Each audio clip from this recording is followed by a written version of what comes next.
నీ మాట చాలా పదునైనది. ఆ మాటని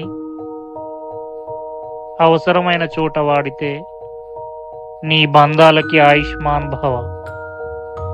అదే మాట అనవసరంగా వాడితే అదే బంధాలకి ఆయుక్షీణం కూడా జరుగుతుంది. అందుకే మాట చాలా విలువైనది. అవసరం ఉంటే మాట్లాడండి, లేకపోతే మౌనంగా ఉండండి. మౌనం ఎన్నింటికో సమాధానంగా నిలుస్తుంది.